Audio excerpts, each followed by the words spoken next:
Hey guys, welcome to today's daily analysis. In today's analysis, we're going to cover this euro dollar as it continues to move higher, the euro pound testing some major resistance, and also a few of the yen crosses to see what's going on with them. And then we'll also touch on the USDCAD, the odd dollar, and maybe even a few other pairs. Alright, so that's what we're all going to get into in today's analysis. But before we jump into those things, I want to take a quick look at the news to see what announcements we have coming up here. And so for tomorrow, we do have a decent amount of news coming out. You can see there's several red tag events there. A couple of the main events we have, ADP non-farm is going to come out. That comes out before the actual employment change later on. And then we have the advanced GDP at 8:30. So that's another one to keep an eye on. 8:30 a.m. Gross domestic product, excuse me. And then FOMC hits at 2:15 p.m. for US dollars. So from 8:15 to 2:15, that 4-hour range, three to be exact, big red tagged events for the US dollar that we're going to want to pay a lot of attention to. Okay, so keep that in mind. And then also there is Euro and New Zealand news as well, which you want to pay attention to. So definitely a decent amount of news to keep your mind on.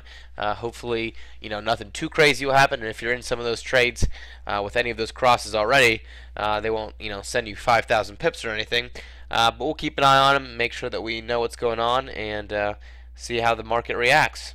Okay guys, and to quickly cover our terms, basically the idea here is that we're not claiming to be a registered or approved financial advisor. This is just an educational video giving you our views of the market. It's not to be taken as investment advice, okay? So be sure you understand that completely. Alright guys, as I mentioned, the euro dollar is still climbing pretty nicely. You can see that we're coming in. This is the 50 fib level, this blue line here that I have highlighted. It's also corresponding with the upward trend line. So somewhere in this area is where I'd look for a sharper bounce. Typically price will bounce from trend line to trend line, but when you have the added feature, so to speak, of a major fib level, that bounce can sometimes be sharper and longer, which is why for me it's trade worthy, whereas a typical bounce on an upward trend line is not going to be something that I look to trade. But in this instance, because it's a fib level, a major weekly 50 fib level right here, and the corresponding feature of this trend line, I'm thinking about taking this short to see if we can get some momentum reversal back down into this range. So my pending order is still a few pips away because I want to get it as it spikes a little bit higher and then kind of bolts back down. That's the idea behind the trade. Because of that reason, because it's a pending order right in this range, stop loss probably right under 137, I think is where I set it, and then a target all the way back down to here. I'm in a pretty nice risk reward ratio, and so this is the trade opportunity that I'm looking for, hoping that price spikes just a little bit higher and then reverts back down and moves down. Then obviously I'll have a place to lock my stop in and all that kind of stuff, and I'll keep you updated if I get into that trade. Right now, still a little bit away. Need the price to spike just a little bit more, and then I'm looking for that short. But euro dollar now still moving pretty nicely. Alright, pound finally had a bullish day. You can see a nice bullish bar coming right up to retest this level. So a nice little bounce here, a 1 bar coming back into the 157 level. And so then of course the two possibilities are if this thing actually is reverting and it's going to move up higher, or if this is a great area to jump back on short and take this thing lower, which if how weak pound has been lately is any indication, you think this thing can go much lower. So I'm thinking we might have some great short possibility here, but I'm not going to think about taking it until I actually get some price action, because with something as steep as this, you never know when the turn is. It could spike all the way back up. So I'm not going to try to jump on a short before it shows me some price action continuation. But there is definitely some potential there. Just keeping an eye on it and waiting at this point. Alright guys, US yen, slight pullback. You can see that basically we're coming just right back into the top of the range here. And so, it could pull back a little bit farther, could come into here, could bounce where it is now, but still definitely seems pretty steep, like it's moving back. The turn right now with the two bearish bars is nothing of significant momentum. So I'm not scared out of any US yen longs, Euro yen longs, AUD yen longs. At this point, certainly I think there's still a lot more potential for this thing to go. So we'll see if it pulls back farther, then definitely looking for buys. But at this point, kind of just hanging. If you're holding a buy, you're probably going to continue to hold it. But as for people looking for new trades, maybe not low enough to jump onto a buy yet, but we'll see if it pulls back into this trend line, pulls back maybe on top of 90 here. Maybe we'll be a buyer again.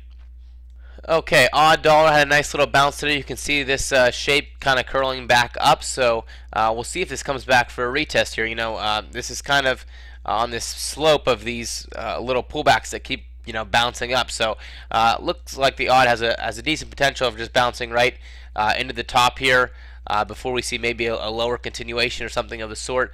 I'm already long on the odd yen, so it's not of a trade interest to me. But for those of you maybe looking for a quick trade, the odd could bounce right back into this range, it seems, without much of a problem based on this nice daily candle we have here.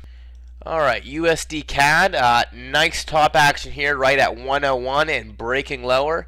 Looks like it come right down to this 38.2 level with a little more momentum, so that's definitely one that I'm going to be keeping an eye on. Let's see if this thing pulls back a little lower.